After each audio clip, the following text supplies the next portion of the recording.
Dima, how are you doing? Rob, doing great. We missed you last week with Noah.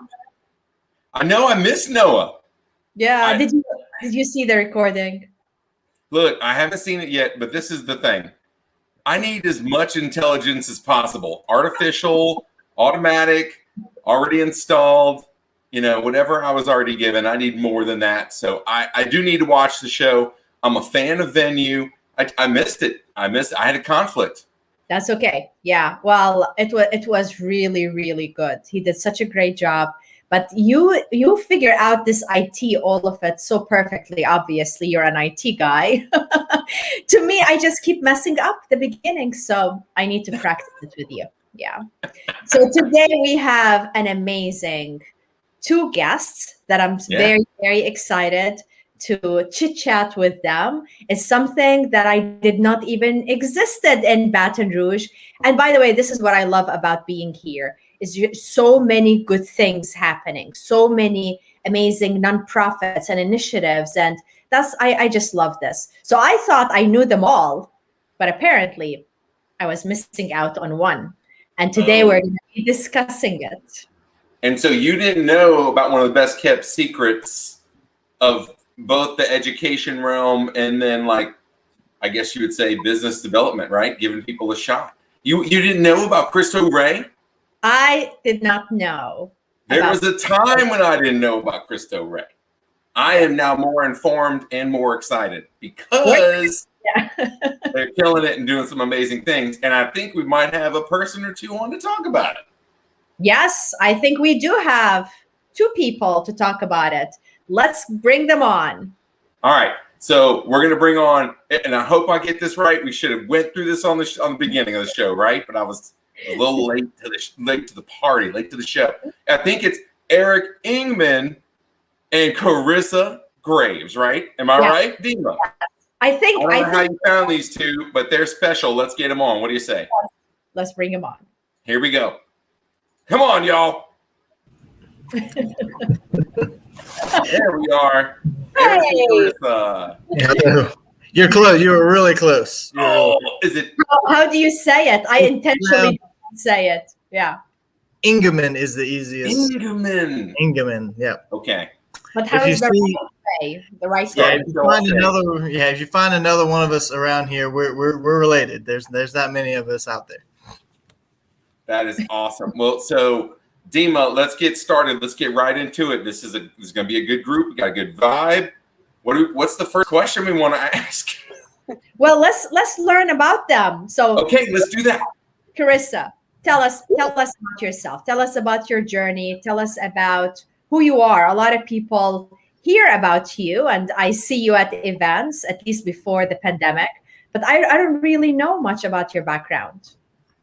Yeah, well, I have been living here in Baton Rouge, Louisiana for 13 years now, which is the longest I've lived anywhere in my entire life.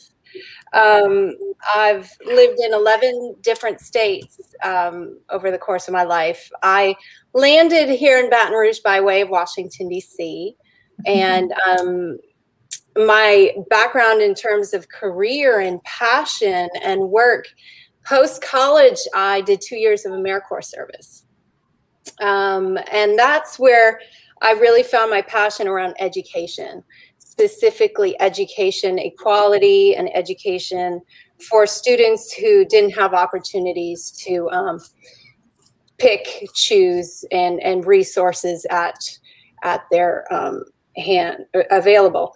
So I did AmeriCorps in urban Grand Rapids, Michigan, focused on education in those public schools. Then I transitioned way out to the West Coast and did a year on Whidbey Island in the Pacific Northwest, Washington State, doing environmental education there, which then pushed me into kind of seasonal outdoor science education in various parts of the West Coast. Really had an opportunity to just experience beautiful landscapes, wow, meet amazing people with various different perspectives on life, value systems, taught astronomy in Southern LA, taught science, outdoor science education with LA County Schools.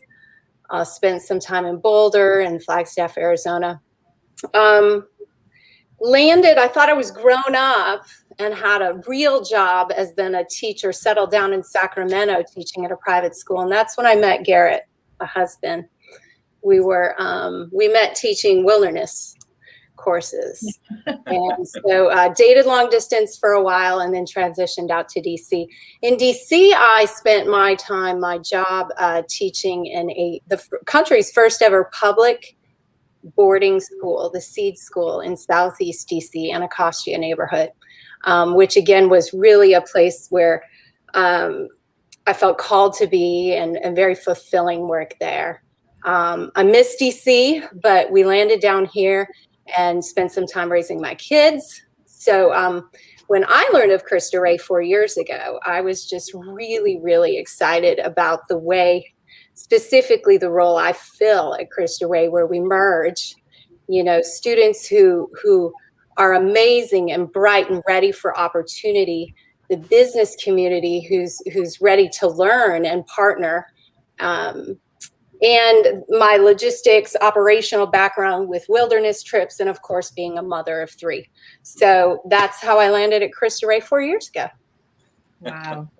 I love it. I get to do the, the bios. You send the bios in, I get to edit them and do the graphics and all the fun stuff. And so I just found your story very exciting, but also loved, I think you have Eric's got the job, right? He gets all of this. He gets the whole umbrella. But Carissa, your specific part seemed very, very integral to the success of what this is trying to bring to the table, the community, and for these folks for their opportunity, right? You have a very unique and special role there. I feel really lucky to be a part of it. And again, as a former educator, teachers work hard. Teaching in a classroom all day long is hard. So I feel very lucky and thankful that I get to teach, but I also get to be out and about and again, mixing various parts of my career background and my skill sets. It's a unique thing to do. We're looking for a new team member right now, somebody to, again, bridge that gap between the campus, the students, their classrooms, and what they're experiencing in the corporate workplace. It's unique. It is. Wow. And you don't find that. And I guess it'd be nice if we had more of your roles in education, but, to fill that gap. So I just found it very unique. And I could tell even from your bio, you have a very special role there. And Eric, now you got to drop the bomb on us, man. I set you up. What is your role? You have a very specific role there as well. And, what's your background? Because you had it also very exciting. This had to be one of the more exciting posts I got to make. Because you had a fun one too. So just lay it on us. Come on, bring it on. Yeah, no, I don't have a traditional education background, not a classically trained educator, but I grew up locally out in Ponkey Parish and came to LSU. Originally wanted to be an attorney and thought that was going to be my path. And by happenstance, got a job in the athletic department at LSU as a student. And just fell in love with, I always loved athletics and participating certainly. And then this was just another way to continue that path, and got an opportunity to work in the athletic department at LSU, as a student. And then, really at that point wanted to be an athletic director. That was my role. My goal was to be a Division I athletic director one day. So pursued that for a number of years. Drove my parents crazy. Didn't quite move around as much as Carissa, but I moved to Cincinnati, Ohio to go to school and got a great job there working with the Cincinnati Reds. And then I moved to Lexington, Kentucky and went to work at the University of Kentucky.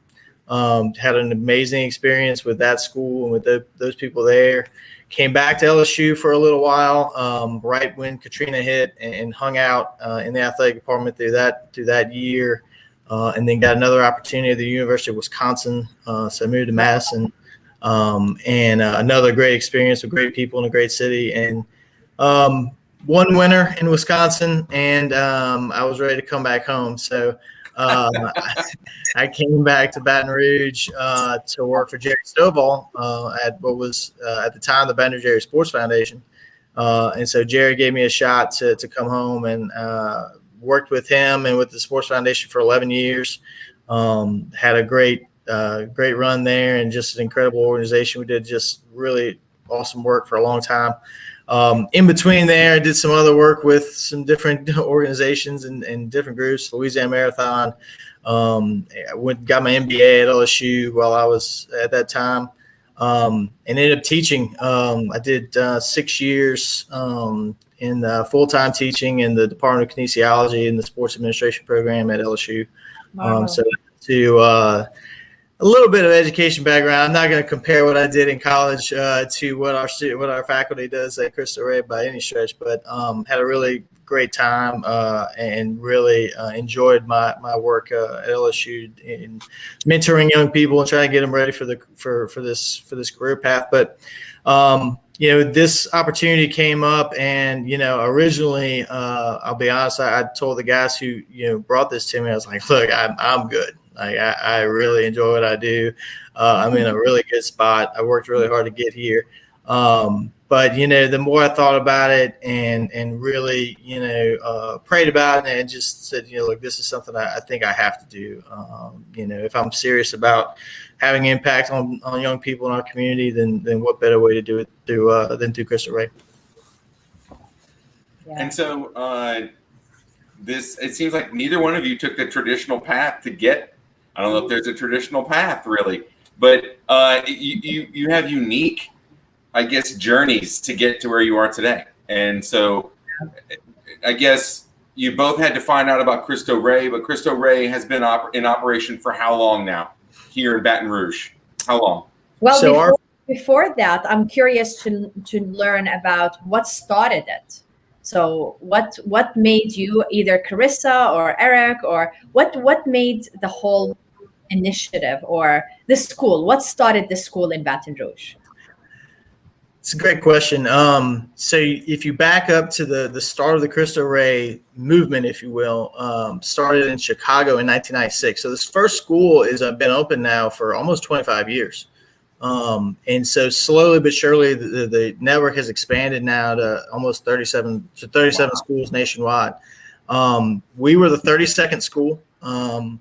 And the network has been finding opportunities around the country to open new schools. It's the only growing Catholic school, movement in the country. Most, if you follow along, certainly through the pandemic, a lot of Catholic schools have closed in different parts of the country. But Cristo Rey schools continue to grow, and they were looking for markets certainly to expand, as I understand it.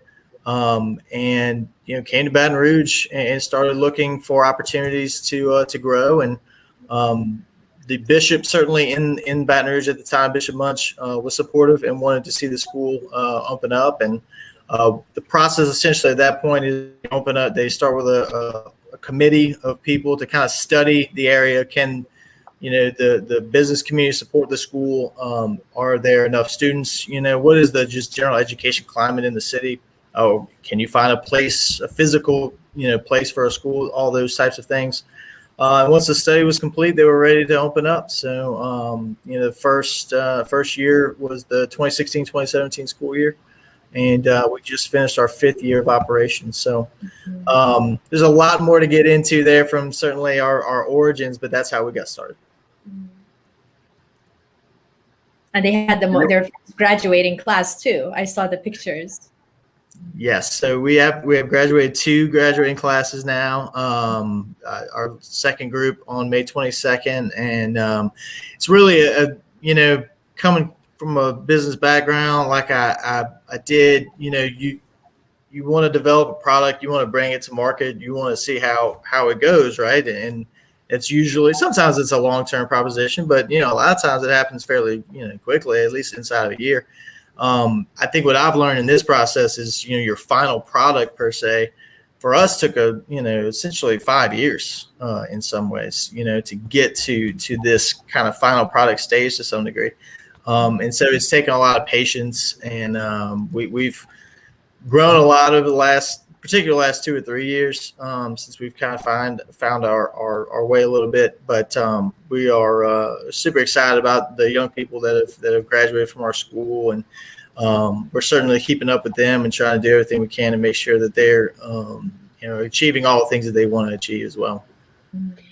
I would add to that, we still feel like a startup, even though we're 5 years in and we've graduated 2 classes, because we stick with the students after high school while they're in college and their post-secondary education adventures. So we're just still learning and sharing stories from our alumni now, and anxiously waiting to see what they're doing in 2 more years, 5 more years, and how the progress just multiplies every year for us by way of our students. So are you thinking of having the graduates come back and maybe mentor or support, or maybe even apply for jobs? Absolutely. We've got alumni lined up to come back. We do summer training for our new students. It's called Young Professionals Training. In July, it's mandatory, kind of the final step in admissions process for all of our new students. And we're lining up alumni to come speak to their young, I guess, peers, and give them advice and some talking points. And so really excited to continue to engage them. We had at least 10 alum come for this graduation ceremony. So we get to see them. It's great. Wow. Almost the whole cycle too, right? So you get to see them admissions, you get to see them move on their progression, and then they get to come back and kind of feed the cycle again. They get to be a part of that. As an alumni, that's pretty strong that you can build that sort of culture, and then they want to come back too on their own. And and it's, I like the training. Can you talk more about the training that you were talking about? Sure. Yeah. So really what makes Cristo Rey unlike any other high school in the entire state of Louisiana is that every single student at Cristo Rey, in addition to taking college prep courses, are working for our fully fledged staffing agency, essentially the corporate work study program. Even our freshmen on day 1 are reporting to jobs at various businesses and organizations in the region. And so that's why the training we think is a very critical component, not only to build up, their soft skills, their hard skills, their comfort level navigating the professional world as 14 and 15-year-olds, but to set the tone and to build the culture of what does it mean to be a student at Cristo Rey. Yeah, and Rob, I volunteered you. I said, Rob would be all over the place. He would want multiple of these students to come and work for IT Inspire. That's right. We got to talk about it. Let's get it taken care of here. Let's do it. Always looking for good people. Yeah, that takes us to the, before I ask you about the partners, I want to ask you, so we're going to go there, but I want to ask, how do you select these students? Like, where do you find them? What are you looking for? Because you have small class sizes. It sounds like you're giving them a lot of attention and focus. So I'm sure you're very selective. How does it work? We are. I think one of the things that we've learned the most in the last, like I said, 3 years or so is what does the profile of a successful Cristo Rey student look like?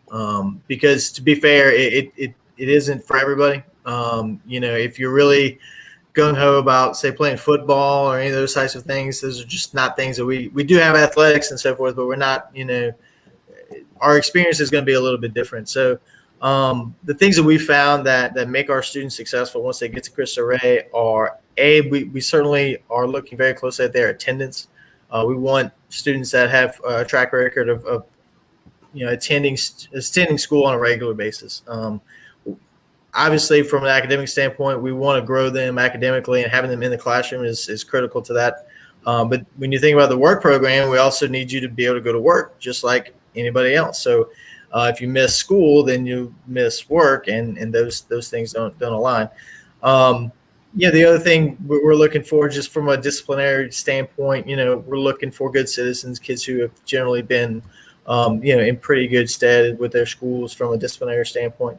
But that's really about it. The only other thing I'll say about our mission is that we do only accept, like Chris mentioned earlier, families and students who otherwise couldn't afford to come to a private Catholic school. And so we do have some income limits, income thresholds that you can't exceed in order to come to Cristo Rey.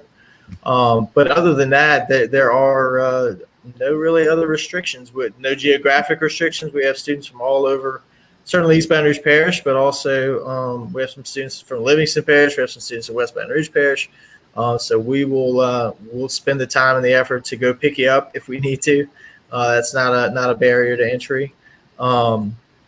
And then we're not particularly Catholic. I know we are a Catholic school, and we certainly teach religion classes and do all the things that your traditional Catholic schools do.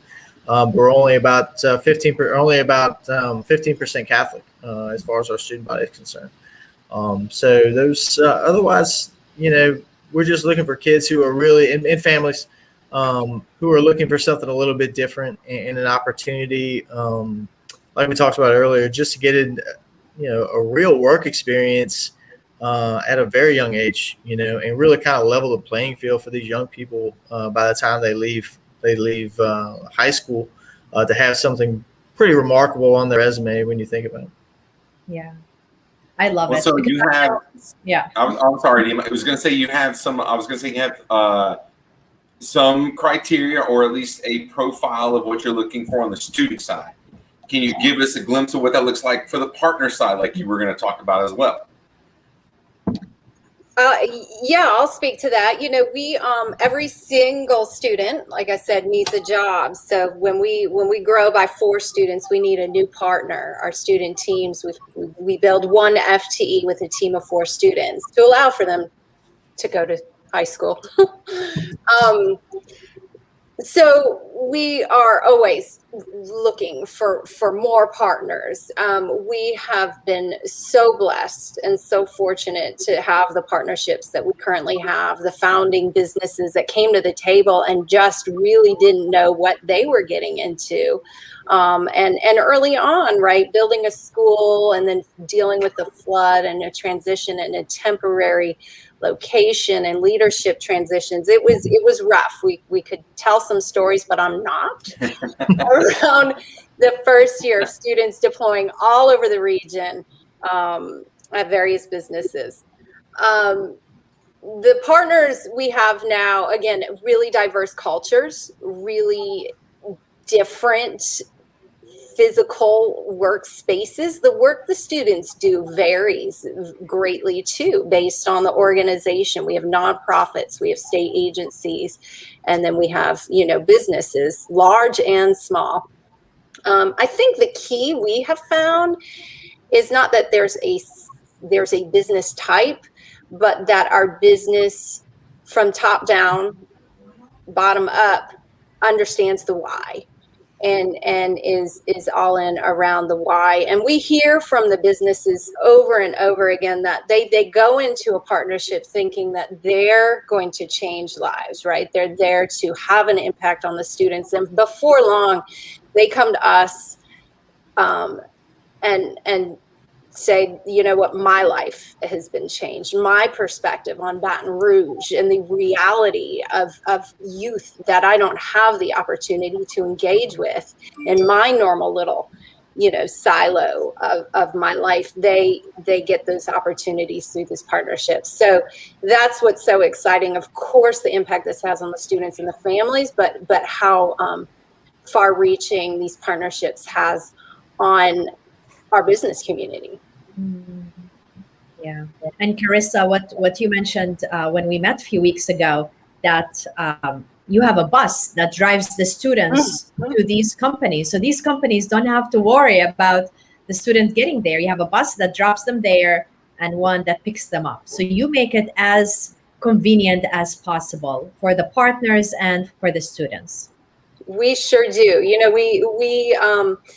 we love these students and we want them to be safe. We want them to be successful. They come to our campus before they go to work. We make sure that they're ready for work. We get them set up with a to-go lunch. And then, we have a fleet of vans that are all nicely branded, thanks to Vivid Ink. Cristo Rey vans all over. Look for them. And then, yes, they go back and pick up the students at the end of the workday. And not only do we get the students there, we have staff who are, similar to the teachers in the classroom, but they are the teachers for the students while they're out on the job. So they kind of hold and manage the accounts and really build relationships with the supervisors, the folks who are working with our students. We do site visits and kind of regular engagements with our partners. So much fun. So when a student is working, let's say once a week or 5 times, like what is it, 5 times in 4 weeks, aren't they missing class? Do I speak to that, Eric? My brain doesn't do well with the schedule there. No. So no, that is true. When you miss one day a week, the natural question is, how does that work? But we do have a longer school year and do have longer school days. So we do ask a little bit more of our students. When everybody was kind of breaking up for school, right before Memorial Day, we were back at school, after that for another week. And so we spent, and then like Carissa mentioned, our new students will come back here July 19th. Is their first days kind of back on campus for young professional training. So we make up the minutes, if you will, per the Department of Education with longer days and longer, more school days. But our schedule is a little tricky. And actually one of the things that the pandemic gave us an option to do this year was to switch to more of a true block schedule like you'd see in college. And it really has made a substantial difference for our kids, for them to be able to focus on, in the past, we would have a traditional 8-period day where they'd see 8 different classrooms and 8 different teachers. Wow. And now being able to focus on, these 4 classes per, 9-week time frame has really made a big difference in some of our academic metrics. And it's just some things like that I don't know that we would have tried necessarily because it's a big reach had the pandemic not happened. Or it's just a couple of these things that we've been able to try that have made a big difference. Wow. So, I'm sorry, go ahead, Chris. I will say, our principal has just been a magician in dealing with the demands of a college prep academic schedule and knowing that, okay, my juniors who have this AP class or, just accommodating and really being in sync with the work study program. Most principals don't have to deal with that element and it's true teamwork when you have a head of a work study program and a head of an academic program trying to meet the needs of both and help the students be successful at both too. So props to our academic leadership and again, it's a team effort. Yeah. Wow. Well, and I was gonna ask, really, what did the pandemic do there? Did it get you guys going virtual as well? Was there a model that you guys had to adapt to still keep success? Because I have to imagine the work study part, the whole work part might have been affected. And then also traversing the different return to work scenarios for all the different partners, all the kids that are participating or young adults that are participating in this, that it just has to be quite a challenge. It was, I think teachers everywhere are exhausted and ready to wrap this year up in a bow and move on. And the work study team, the same, right? There was ongoing creating and pivoting and building something new and then deciding, let's look at the data. Let's switch. And we did that with work study, always accommodating our partners and keeping the safety of our students top of mind. So we had partners who continued to partner on a revenue side, but were never able to open their doors to the students because their own employees weren't, in fact, in office. We did build up our capacity to do remote work. So we spent a lot of time training our students. We had more time with students if they weren't deploying. So training them up on Microsoft Excel, really getting them feeling comfortable and adept and working towards a national certification in Excel. So, and just having that technology now in-house, providing hotspots for our students, so that now if a partner wishes, and we piloted a few of these this past semester, we can have our students doing remote work just like any other employee would for a company. So it's been a fun adventure, but certainly a challenge. And Eric can speak to the academic side in terms of our timeline and our virtual learning there. Yeah, well, Chris is being too modest. It has been a really challenging year, and our Corporate Worksay team, like you can imagine, I mean, just day in, day out, who's going to get to go to work, who's not deploying now, who's, because as y'all know, things are so fluid, from week to week, day to day. So I know the Corporate Worksay team is ready for a break. I don't know that there's one coming up for them anytime soon, but it certainly was a challenge. And the other thing I'll mention about work study in the pandemic was we were fortunate really to have so many partners here, who still committed to us, like Carissa said, financially, but also that we were able to deploy some kids to places. A lot of our schools around the country never came back to school in a physical sense, and then also certainly never got to work. So it was really a completely lost year for a number of our schools around the country. I'll give our principals some more credit here. If we backed up to March 2020, she was really, Claire Willis is her name. Claire was really, really ready to go into this virtual realm with our students and our teachers. I'll be honest, I had a hard time believing we were going to completely shut down our world at the time. But Claire had seen certainly some of our West Coast schools were starting to close and starting to prepare for shutdowns early in March, and she just was ready. So when the governor made his pronouncement, I believe on a Friday, we were ready on Monday. We virtually were prepared to teach virtual classes on Monday. So we were able to pivot really quickly. Certainly made some adjustments over that spring 2020, but came back ready to go in the fall. We started in a hybrid program. Eventually gave every student the option to come to campus if they like. If not, they could certainly stay home, and some did stay remote throughout the rest of the school year. But from a learning loss standpoint, we feel pretty good about where we were. I don't, our grade point averages, some of our other metrics are still really strong this year, and I feel pretty good about where we're at from an academic standpoint going into next year. Yeah. So when I think about people in business, like consulting and accounting and law, how we have to bill our hours. So you're teaching the young students early on to be billable, and you're teaching them. So you're preparing them for something so much bigger that a lot of people initially get confused and they're not comfortable with that. But also, I remember when I worked for IBM and we would hire college graduates, many of them were not ready. They did not have the skills. They did not have the not just the technical, but also the soft skills.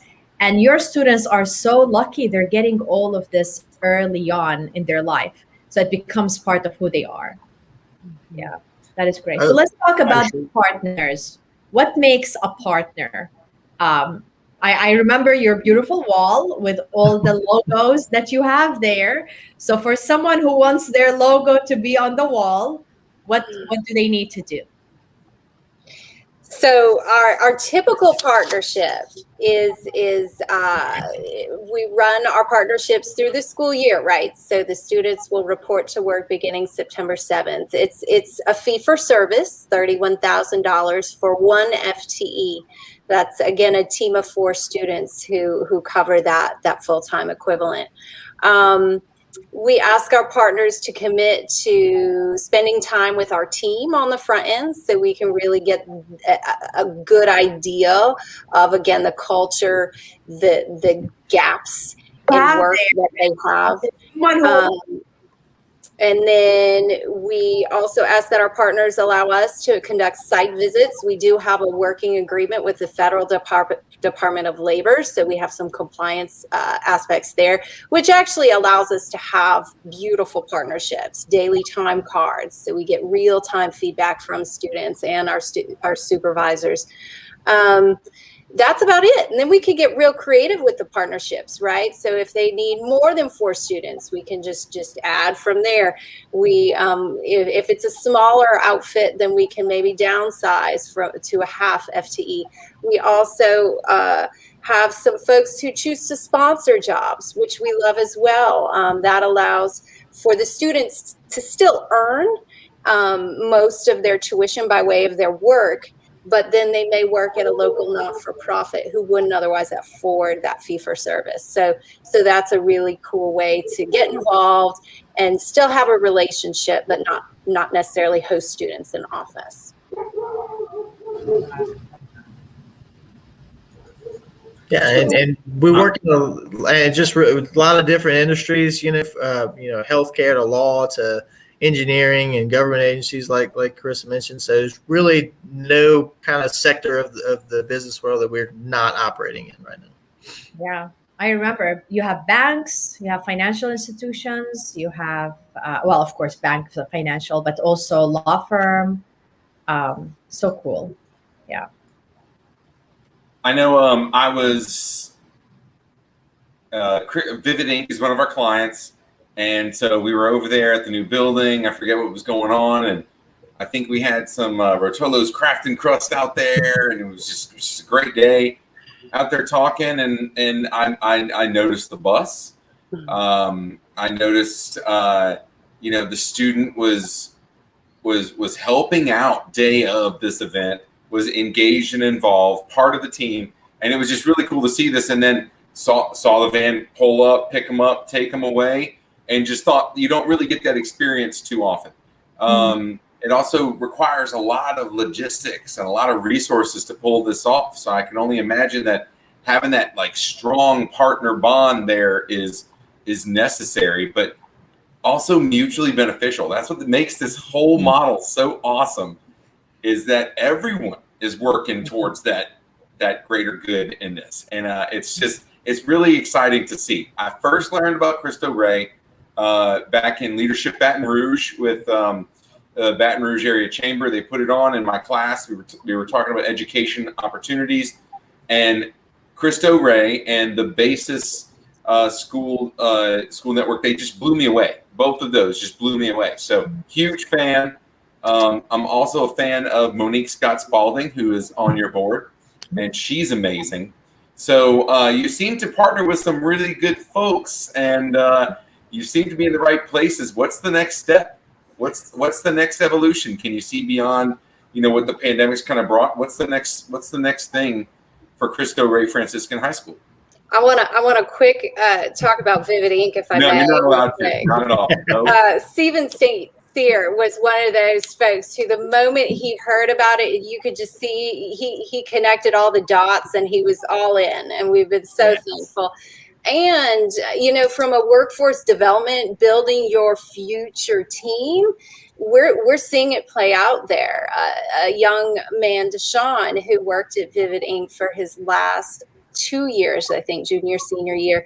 He's now graduated, working his way through BRCC, and he's picking up hours. He's, between 20 hours, 35 hours at Vivid. So not only do they have somebody who knows the culture, who knows the work, they trust him, but he's benefiting because he's got income and he's got support to get himself through his college. And we've got lots of stories like that where the relationship continues, the mutual benefit plays out over the years.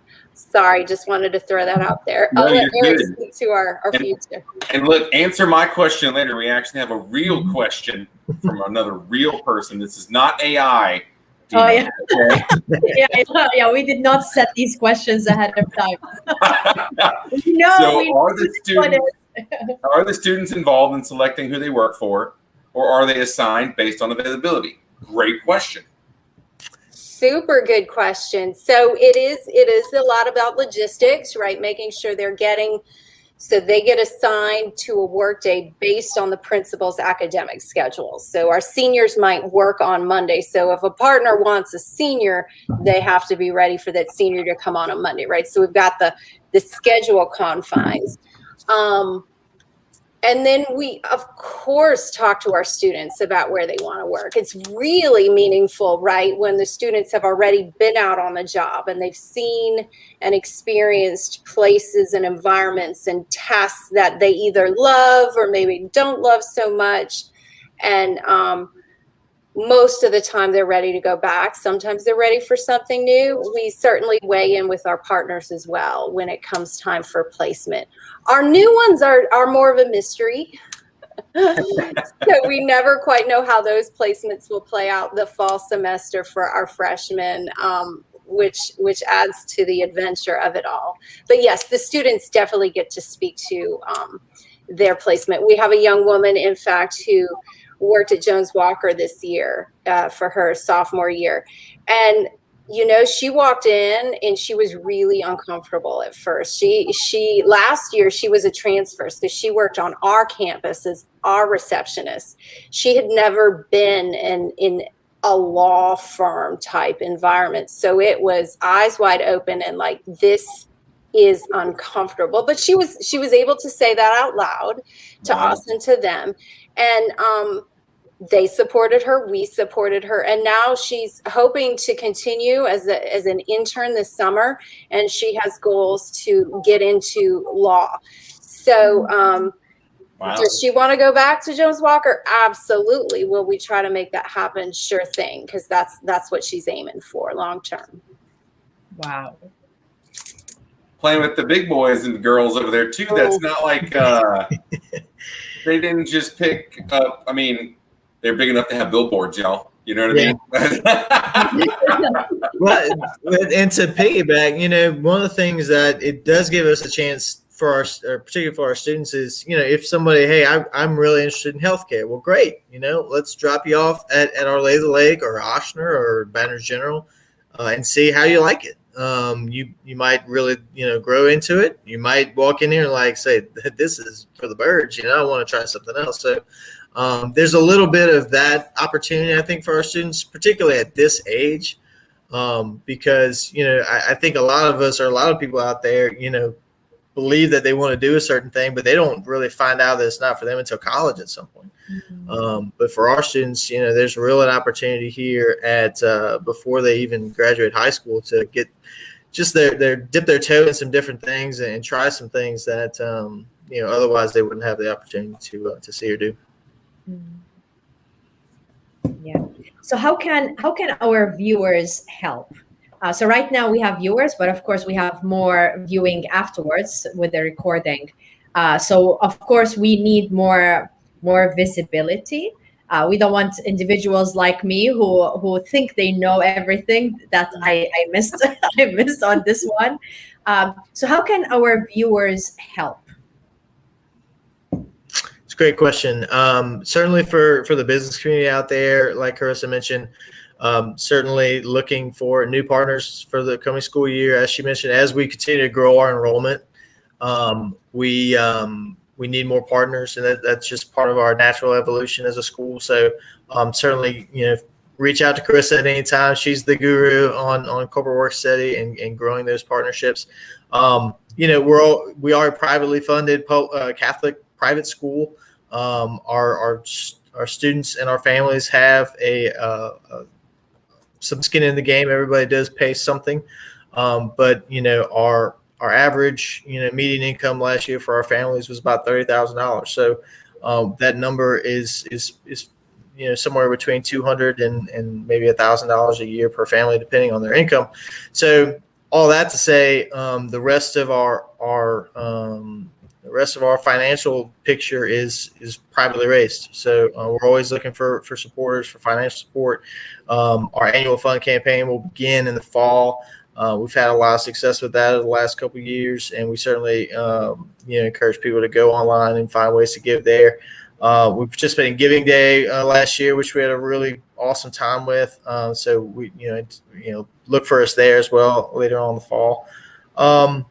And then certainly if you think there's a family out there or a student or somebody who is looking for a high school or looking for an opportunity like this, absolutely send them our way. Our admissions process continues through about the middle of July. So we are still taking applications, still talking to families and students. So if anybody out there wants to learn more, our director of admissions is Erica Walker.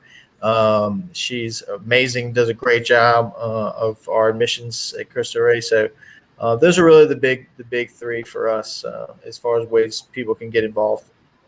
I would add too, if folks are just interested in coming to our campus and getting to know our students, we have some opportunities through our training in the summer to engage the business community. We'll be hosting a speed networking event early August, so that our students, what they've learned now, they can practice with professionals. And ongoing, we have a business literacy class where it's really great when the students can relate because they're experiencing the workplace and they get to hear from folks from various industries about their career path. Why did they choose the college they chose? How did they navigate, financial aid? And then how did they navigate finding a job? Just sharing their own personal journeys is really meaningful for any student, but ours especially connect because of their days in the workplace. So we invite folks to join us. Well, and I had one final question, because this is, I think this is pretty important. You just said business literacy, and I'm thinking, what about financial literacy? Do y'all give them a taste of that too? Because I imagine stepping into these new worlds, getting a chance to actually earn something, knowing what to do with it, how to save, also important. Really excited this year. We have a number of bank partners and credit union partners who have offered financial literacy in the past, and we try to save time and space for our students and our families, our parents, to get to experience that. This fall, one of our partners, the Neutron Group, has decided to fund Finance Park through Junior Achievement. Yes. Nice. So awesome. Formally, for the fall semester, getting all of our juniors to run through Finance Park with Junior Achievement, thanks to Neutron Group. So yes, financial literacy is key, and there's some great programs out there we're glad to partner with. So glad to hear that. I'm a JA volunteer as well. I love what Junior Achievement of Greater Baton Rouge and Acadiana is doing. Finance Park is so great. I volunteered for that, I think, 3 years straight. A couple times a year. It was just, it's just an amazing experience. I'm glad they're able to take advantage of that. Thank you, Neutron Group, for that. Very cool. Very, very cool. Wow. I don't have any more questions. I didn't have any more questions. Do y'all have any more final thoughts?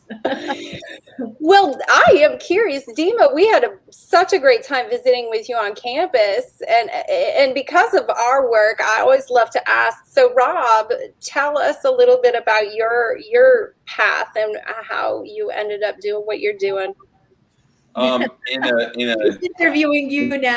I love it. In a nutshell, I wasn't going to go into computers. I thought my path was going to be television broadcasting or making music videos, that type of thing. And so I enjoyed the creative side of being on the editing and the directing, producing type stuff, filming. I actually wound up switching sophomore year of college at LSU and went into computers. So I did that based off a conversation in the Union right outside of Chick-fil-A. because that's where all serious conversations for me kind of happen. And, the switch was good for me because I guess you could say I like technology. I like computers and I like computer games. So when my computer broke and I couldn't play the games, I had to learn how to fix it. So I guess it was kind of always there and pushing me in that direction, but I just resisted until I knew better, and changed my path entirely. Worked for a consulting company here in Baton Rouge for about 10 or so years, and then we started our own gig at IT Inspired. So that's my path. And then, Dima's got a path. Dima's got a publicized path with her journey as well. And, I got to imagine, Dima, is there a way that you also can connect with these students and give them a bit of because your presentation, I mean, you tie it all together with professionalism, with leadership, with vision. I could imagine these students getting quite some motivational speaking from you as well. I would love it. It would be a lot of fun. And Carissa and Eric, as you were talking, I was getting goosebumps the entire time. What changed my life is education. So one of the things I always talk about is a phrase in Arabic. I'm originally Middle Eastern. And the phrase, I'll say it in Arabic first, العلم النور والجهل ظلام. And that means knowledge is light and ignorance is darkness. And knowledge is education. Knowledge is self-awareness. Knowledge is a lot of things that we need more and more in order to bring people into the light, because a lot of people are in the darkness. So I believe with your work, you are bringing more and more individuals that may not have had the opportunity otherwise into more light, into more knowledge, into better opportunities. And of course, I wanna help. Looking forward to it. I know our students will be so excited to hear from you and about your journey. Love it. Good. Okay. Wow. So maybe next time we'll do a chit chat live from Cristo Rey. That would be so much fun to be able to do that. And for now, for anyone, so let's ask you actually one final question. If anybody wants to reach out to you and want to learn more or want to support, what do they do? So they can email me direct, cgraves@cristoreybr.org. I don't even know our office line. Eric, do you know? It's 225-615-7479 is the best place to get us on campus. We're 4000 St. Gerard Avenue in North Baton Rouge. If you can find Tony Seafood, you can find Cristo Rey. We are right down the street, really on the old Redemptorist footprint in North Baton Rouge, old Redemptorist High School footprint. So we, like Carissa said, we certainly welcome people to come and visit campus and learn more about what we're doing. It's not always the best, I guess, to be the best kept secret in town. We want to be the best known secret in town. And so that's part of one of our big goals here moving forward. I think one of the questions, how do we what's next for us? It's really just continue to tell our story, let more people know about what we're doing. And certainly that's going to happen organically as we continue to grow in not only our student body, but our graduates and our alumni as they continue to grow, go out in the world and do amazing things. But in the meantime, we certainly, would love to show people more and answer questions and just let people know what we're doing and why we're doing it. And can I add a plug? We're growing our team. So if anybody who listens to this thinks, oh my gosh, I want to get in on this, I want to do this work, we've got a fabulous team at Cristo Rey, and we're looking to add. We need a work study manager, we need a communications coordinator, a director of finance, and a principal. So share the word, share our story, please. We're staying busy. Also recruiting over the summer. Y'all got a busy one. Young professional training will be here in no time. You got to get to work. Yes. Woo. I know you just got a breather too. So remember to exhale. Have a great summer. because the teachers got us through this one. Got to tell you, on the front lines there, and for all the hard work that they've been doing, we have to give them their due, and that means they need a break. But for all of you all at Cristo Rey, I hope you don't get a break, and I hope the phones are ringing off the hook, and you're finding all these positions are getting filled, and people are like, hey, how can I mean, I heard that I can still get in up to July. Let's talk about, let's have that ringing off the hook, and I hope you'll have a busy summer in those regards. We're ready for it. Absolutely. Well, thank you so much for doing what you do in our community and building the great team that you have over there at Cristo Rey. And thank you for being a part of our show tonight as well. Thank you, Rob. Thank you, Dima. Yeah. Appreciate the time. Thank y'all. Y'all have a good one. Okay. Take it easy, everybody.